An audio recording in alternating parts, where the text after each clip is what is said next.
Savais-tu que certains NFT permettent à leurs propriétaires de générer jusqu'à 300 000 $ par an de revenus passifs? Eh bien bonjour à tous, j'espère que vous allez bien, bienvenue sur la chaîne NFT Search, je suis ravi aujourd'hui de vous retrouver pour une toute nouvelle vidéo.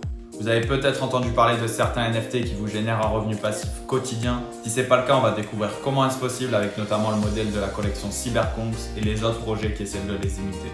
Alors reste jusqu'à la fin de la vidéo si tu veux pas rater ça. Je t'invite d'ailleurs à venir mettre un like, à venir t'abonner juste en dessous, ça me ferait extrêmement plaisir.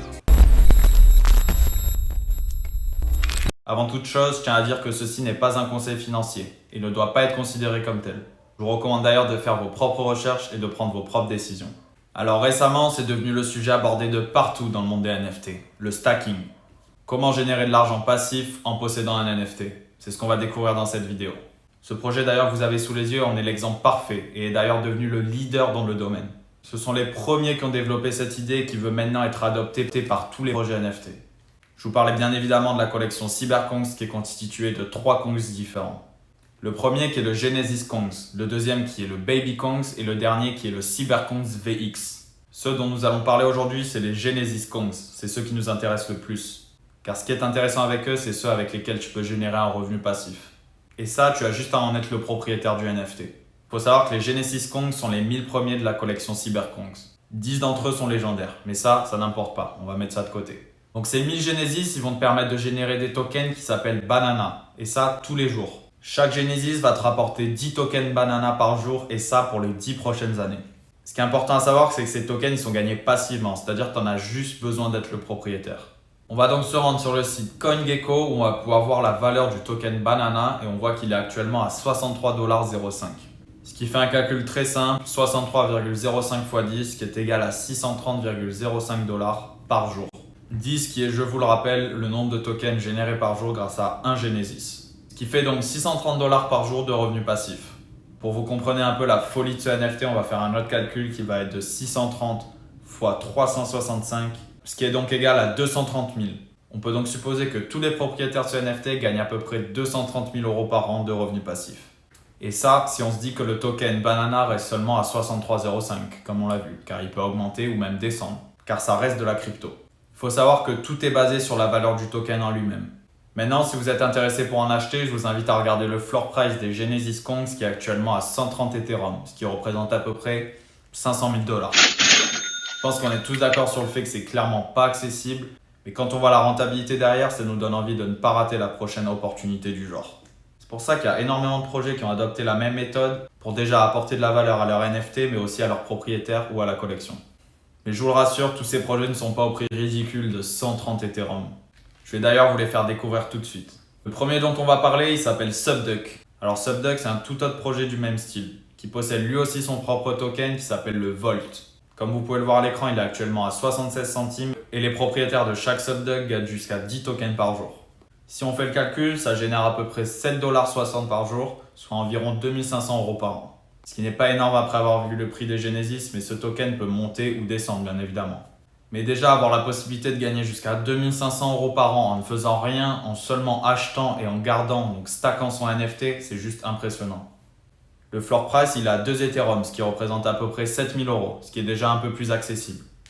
Il y a ce projet qui s'appelle Uninterested Unicorn qui a prévu d'ajouter leur propre token qui s'appellera Unicandy, qui sera utilisé d'ailleurs dans leur jeu vidéo qui sort très bientôt. Un tout autre projet qui s'appelle The Yakuza Cats qui a prévu lui aussi également de faire la même démarche par le futur. On peut clairement voir qu'on est dans une tendance actuelle où il y a plein de projets qui ont décidé d'annoncer leur future collection liée à un token spécifique pour justement y apporter de la valeur. Et je suis sûr que certains auront du succès tout comme l'a fait Cyberkongs avec son token Banana. Alors attendez-vous à voir de plus en plus de projets NFT annoncés qui sortiront leur propre token qui récompensera chaque détenteur du NFT. Mais vous allez me dire, mais pourquoi ces tokens ont-ils de la valeur et quelles sont leurs utilités? Donc de retour sur le site Cyberkongs, on va voir d'où vient la fameuse valeur de ce token Banana. On sait d'ailleurs que le projet Cyberkongs est clairement en train d'exploser, alors une augmentation du token Banana ne serait clairement pas une surprise. On nous dit donc dans la partie 2 de la roadmap que les détenteurs du NFT et de ces tokens Banana pourront acheter des équipements et des vêtements personnalisés, ce qui veut donc dire qu'ils ajouteront leur NFT dans un espace communautaire virtuel appelé le Metaverse. Par exemple, dans les années 80, il était difficile d'imaginer ce que serait l'Internet d'aujourd'hui. Ça l'était tout autant de l'expliquer aux personnes qui s'y étaient jamais intéressées à cette époque.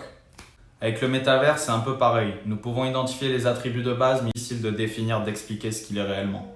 Pour revenir à nos coins, il est aussi nécessaire d'avoir du token Banana pour permettre donc à son NFT de créer un nouveau type de coins, dont je vous ai d'ailleurs parlé un peu plus tôt, le Baby Coins, ce qui ajoute une toute autre utilité à ce token. On commence à présent à comprendre pourquoi ces tokens ont une valeur perçue aussi importante. Il y a donc des projets comme Cybercoin qui ajoutent de l'utilité au token en ajoutant la possibilité par exemple de reproduire son NFT. On commence donc à présent à comprendre pourquoi ces tokens ont une valeur perçue aussi importante. Il y a donc des projets comme par exemple Cybercoin qui ajoutent de l'utilité au token en ajoutant la possibilité de reproduire son NFT par exemple pour obtenir une variante de ce dernier, comme les Baby Coins dont je vous ai parlé un peu plus tôt. Ou aussi avec la possibilité de l'utiliser dans un monde métaverse par le futur. Certains des projets dont je vous ai parlé qui ont prévu de lier un token à leur NFT utilisent ou pas les mêmes utilités. Certains créent des jeux, d'autres adoptent un système de reproduction entre NFT qui nécessite justement la dépense de ce token, comme par exemple les Baby Coins. Et aussi beaucoup d'entre eux ajoutent ces aspects cosmétiques virtuels, comme par exemple quand vous achetez un skin sur Fortnite. Il y a sûrement des milliers d'autres utilités qui peuvent être potentiellement utilisées dans le futur sur lesquelles certains projets doivent être en train de travailler. Alors je sais pas vous, mais moi j'ai hâte de voir ça. Maintenant nous allons voir quels sont les risques, car évidemment comme vous le savez, le risque zéro n'existe pas. En premier lieu, il faut savoir que nous misons sur le fait qu'il y aura de l'utilité avec ce token. Alors évidemment, il faut de la demande pour utiliser ce token, d'une manière ou d'une autre. Car s'il n'y a aucune demande, ce token il est sans valeur. C'est donc ça qui va potentiellement déterminer le prix auquel le token aboutira. Ce que je veux dire, c'est qu'il y a bien une raison si le token Banana est aujourd'hui à 103 $ et celui des SolDuck à seulement 70 centimes. Il y a juste plus de valeur, d'utilité et de demande globale pour les utilisations et les services qui sont fournis par ce token. Tous ces projets dont je vous ai parlé peuvent connaître une sorte de succès. Ça sera juste différent en termes de valeur du token. L'autre risque que j'ai pu relever, c'est aussi que ça reste de la crypto-monnaie. Car il faut savoir que même pour les plus grosses cryptos aujourd'hui, elles varient énormément. Alors pour les petites monnaies comme celles qu'on a pu voir dans cette vidéo, il faut savoir que c'est encore plus variable. Donc pour conclure, je pense que pour ceux qui ont le budget nécessaire, c'est un bon investissement. Il y en a à tous les prix et la vraie innovation, c'est le fait de pouvoir acheter un NFT qui va générer quotidiennement de l'argent passivement. Il faut savoir que c'est tout nouveau dans les NFT, alors l'opportunité sur le court terme est vraiment intéressante. Mais d'un autre côté, il y a des risques sur le long terme, sur lesquels il faut vraiment faire attention. Je tenais aussi à vous dire que je possède actuellement 3 sources de revenus passifs grâce au stacking de certains NFT, qui me génèrent aujourd'hui entre 100 et 500 $ par jour. Alors si ça t'intéresse de les découvrir, je t'explique tout ça dans l'information, le lien est dans la description. J'aurais bien voulu te faire une vidéo dessus, mais malheureusement, après réflexion, j'aurais préféré garder l'exclusivité pour tous les abonnés de la formation. Je t'explique d'ailleurs dans l'information quel projet choisir étape par étape et toute la démarche à faire pour stacker votre premier NFT. Je te remercie d'avoir regardé la vidéo jusqu'au bout. Je t'invite à me dire en commentaire ce que tu en as pensé, à mettre un énorme like et à venir t'abonner, ça me ferait extrêmement plaisir. Et je te donne rendez-vous au plus vite pour une prochaine vidéo.